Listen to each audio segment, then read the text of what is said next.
going on, guys? Welcome back to another video. It's your boy Fatkat, of course, here with another one, man. So today we're going to talk about what I do for a living in order to basically afford this car. This is I wouldn't necessarily say this is an expensive car. Like I said, once you get into like that $70,000-$80,000 bracket, that's more of like your expensive range. But this is, you know, this is more, you know, your middle America, I guess, if you want to call it that, will be able to afford something like this. Like I said, something about in the $50,000 range. Like I said, if you looked at my videos previous, you would see that, I mean, I had trade-ins and everything else. So I didn't necessarily get it for that.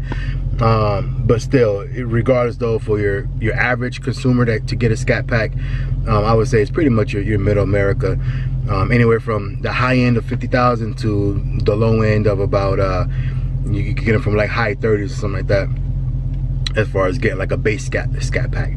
So today we're going to talk about what I do, but I'm on the way to go pick up my son, so I will go pick up my, I will tell you guys that when I get to the car line, because you know you got to go to the car line and wait for about 45 minutes for them to actually get out. So once I get there, man, we'll talk about it. But in the meantime, man, take this ride with me, man. Let's go.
Alright guys, man, so we made it to my son's school. Now we're waiting in the car line, of course.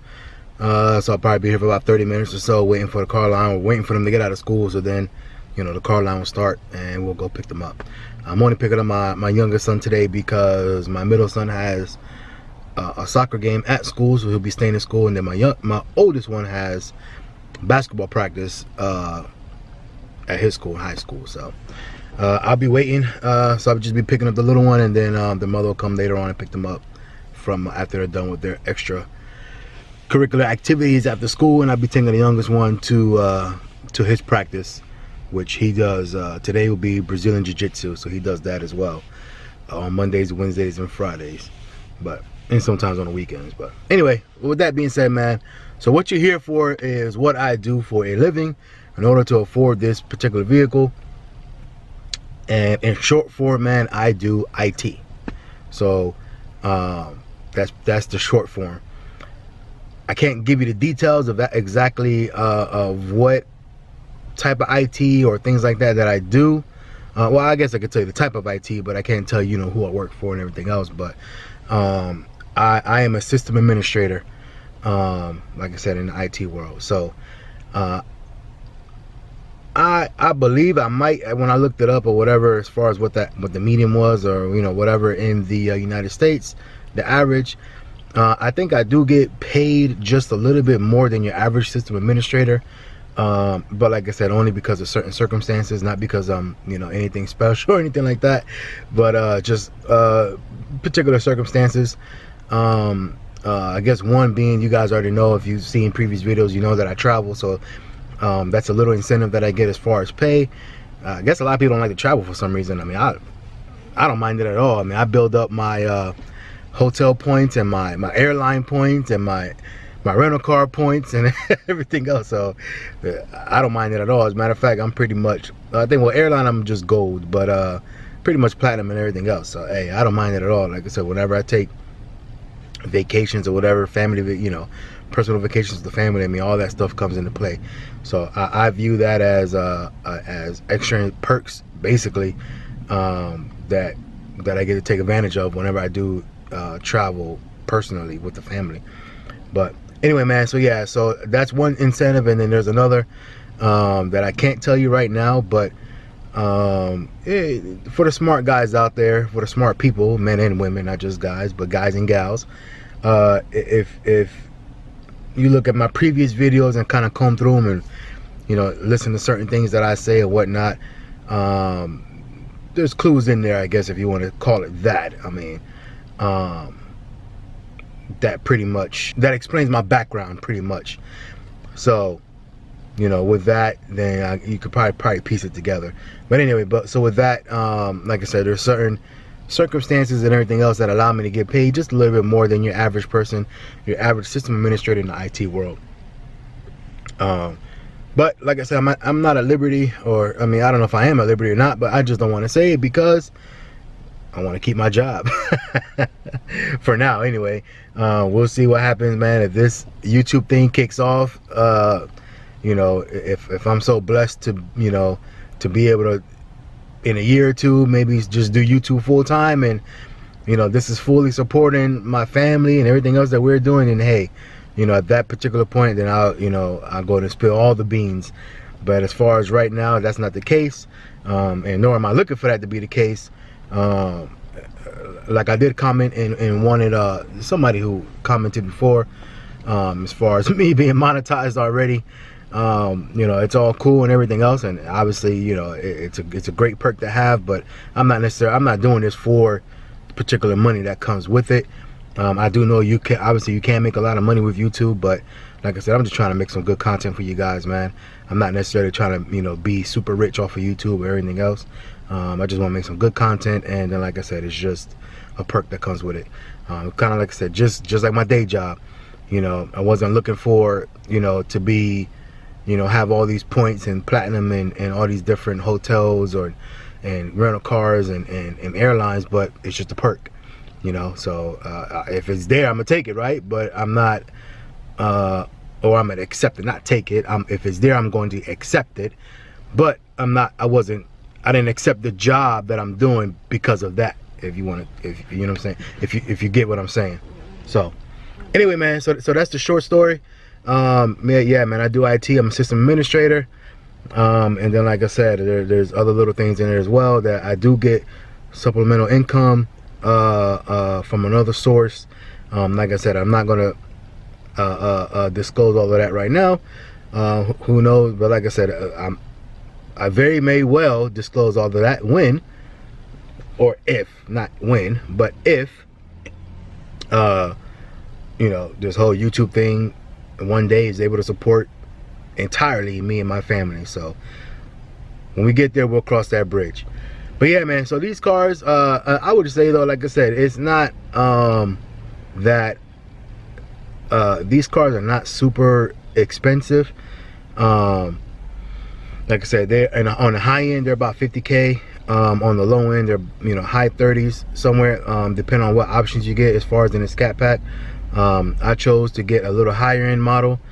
So mine was closer to the 50K mark before trade-ins, and then, you know, then I had trade-ins and everything else. So like I said, if you haven't seen that video, go and check out that video. I'll put a link in the description as far as you know, what I got my car for and everything else. Could have afforded a Hellcat as far as making the payments and, you know, making insurance payments and everything else. I could have afforded one, but like I explained in one of my other videos, I didn't want that payment on me. I didn't want that burden of that payment of, for me, it was going to be about $1,100.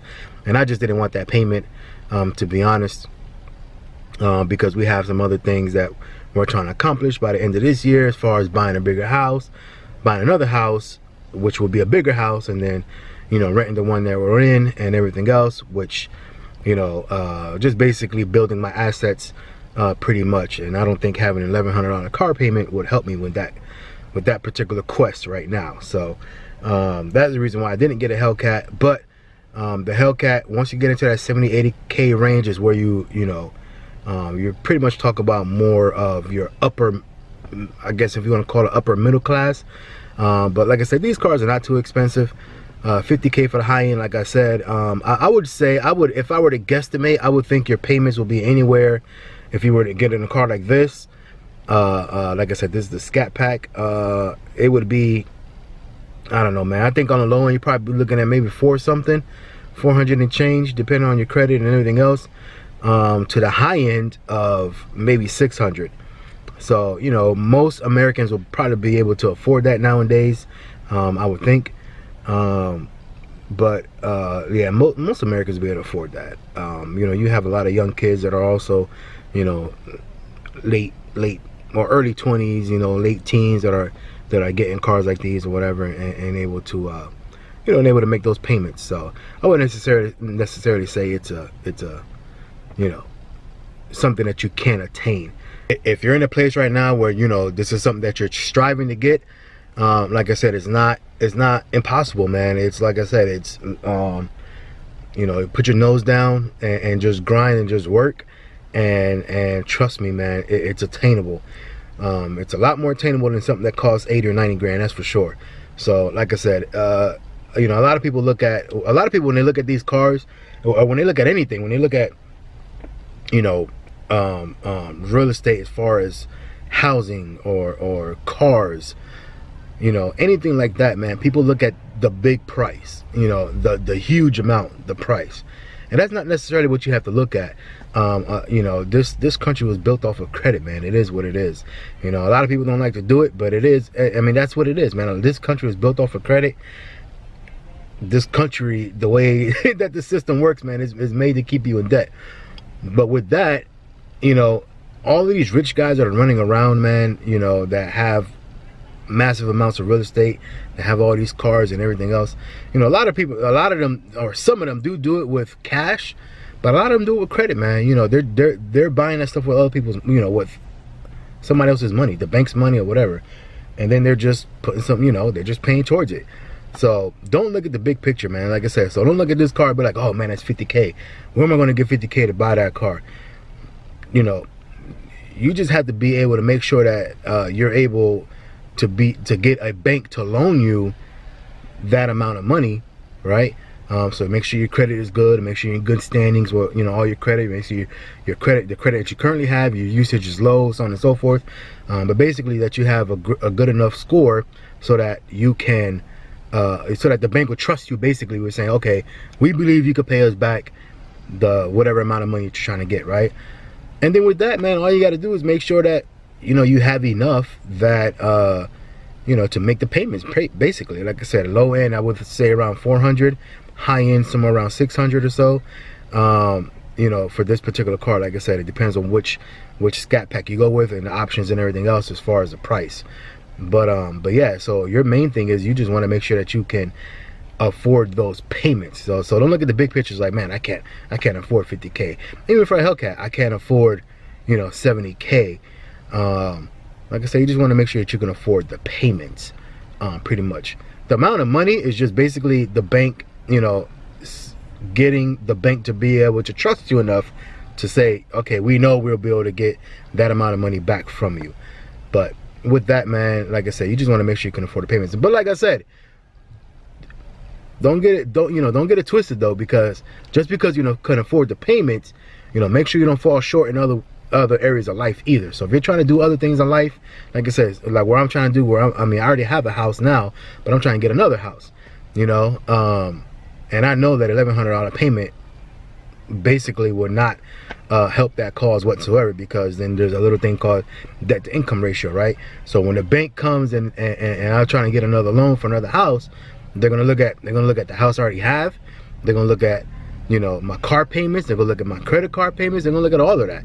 So, you know, if I already say, hey, yeah, I got this payment for, you know, $500 or $600 for one car, and then I got another car that's, you know, $1,100 to $1,200, they're gonna be like, okay, so you're paying $1,800 or almost $2,000 in car payments alone.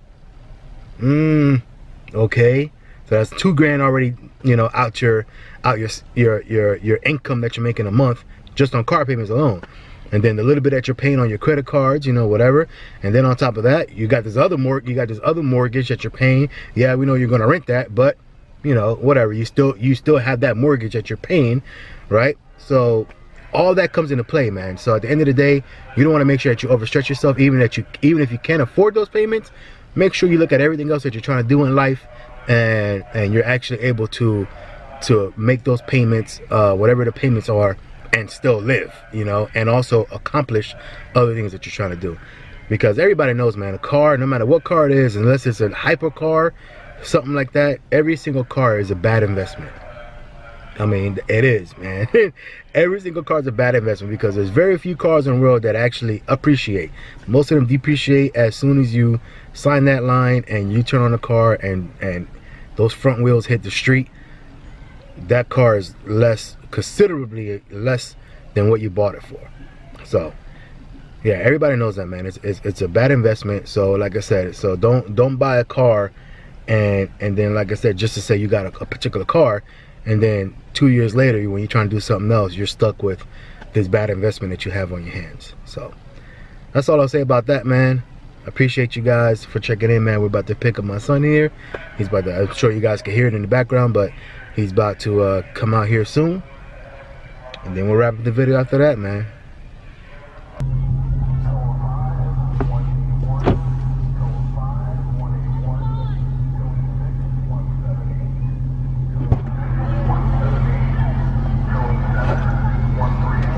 What's up, Noah? Yeah, someone told me that I just walked through a spider. Oh yeah. I'm like, hope you didn't bring it in the car.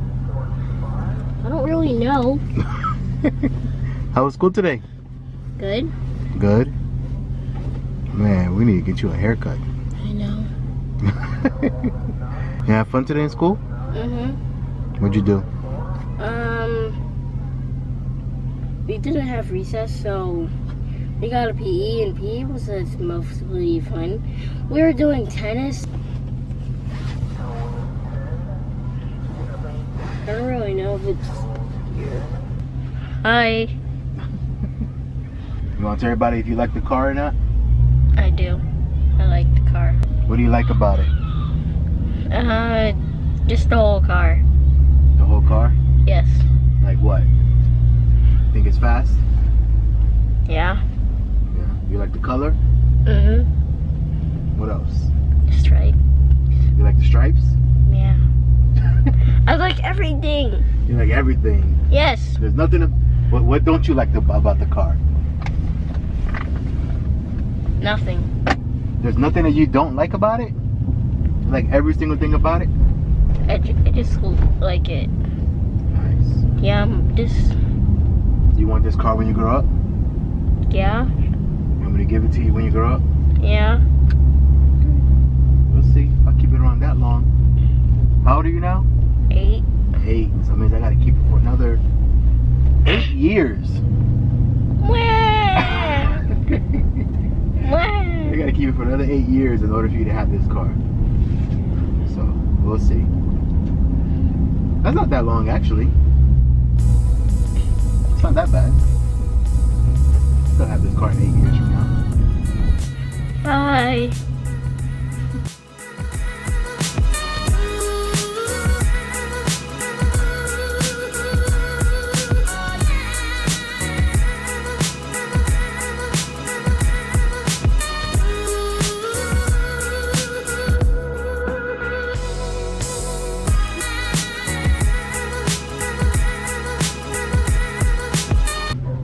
Alright, man, so we just made it back home. Got the dogs barking inside. They're hearing us. Oh, they heard me coming in, obviously. Oh, turn off the car. Yeah, so obviously they heard us coming in. So, man, they get all excited and everything. Want to get ready. It's their time to eat now. So, but anyway, so yeah, man. So that's it. So we just made it back home. Got Noah here with me. And that's it, man. So that's pretty much the story of how I can, or what I do pretty much to afford these cars. I pretty much myself have not only my job, but also have 2 other streams of income. So I have 3 streams of income myself. Then obviously my wife works as well, so that's the 4th stream. And then now we're starting this YouTube thing. So like I said, even though, you know, it's not something that we're relying on, but it is gonna hopefully eventually be another stream of income. So that's pretty much it, man. So hope you guys enjoyed it. Hopefully I gave you guys some good information. If you got any other questions, other than just any specific questions about what I do, make sure you guys leave them down in the comments. And as you guys can see, man, I pretty much respond to every single comment, you know, that you guys leave, man, because the way I look at it, I never understood why people don't really respond on social media, or why don't, like, I don't know what's the problem with that. Like, what is it that people, what is the thing about not responding on social media? I don't understand that. The way I look at it is, I mean, to me, it's almost disrespectful, because if we weren't, I treat, not social media, but I treat, especially in my comments, I treat it like if you were actually talking to me in person. If you were talking to me in person, I would not ignore you. I mean, so that's pretty much the way I take it. If you say something, if you ask me something, I'm going to pretty much respond to you. I mean, I know, you know, people, and all these, even YouTube or Twitter, or I don't use Twitter, but YouTube and Instagram, all these people always say, I read all the comments. But if you read all the comments, why don't you respond to them? I don't get that at all. Like, are you too good to respond to it? Like, what is the problem with responding to people? And if you got nothing to hide, then you would just go ahead and respond to it. Like I said, the way I treat it is, if you were walking down the hallway and you asked me a question in person, I would respond to you. Whether even if I liked you, if I didn't like you, it's just the pure me, myself, and the way I carry myself, I will respond to you. You know, or if I was just walking by you, I'll say hello, how you doing, and that's it, you know. But at the end of the day, man, I will always respond to you in person, so I don't get why I wouldn't respond to you in the comments, man. So anyway, so if you got any other questions, make sure you guys leave them down below. That way, you know, I'll go to respond to you and answer your questions. Like I said, other than anything specific as far as what I do in my day job, but other than that, I mean, outside of, you know, it's IT. But anyway, so I don't want to make anything else too long. I want to drag it out too much. Hope you guys enjoyed the video, man. Make sure you guys know what to do, man. Like, comment, subscribe, especially if you're new to the channel. I got a lot of things planned for this car. If you don't know, the way I'm doing the mods, or the way I'm building this car, is by subscriber count milestones. So I'm going to do the 500 milestone subscriber mod. I'm going to be doing that here soon, actually within the next week or so. I'm going to be doing 1,000 subscriber milestone mod, right after that, literally like directly after that, within the next couple of days after that, and then we'll set the next milestone for the next mod after that. I already have my list already down as far as what I'm going to do for each milestone, but you know, so when we get to, I'll announce the next milestone once we put the first 2 on, and then we'll go from there, man. So anyway, like, comment, subscribe, hit that notification bell. Make sure you guys share this with all your friends and your family. Comment down below. Comment down below. And from me and Noah, we see you guys on the next one, man. Later.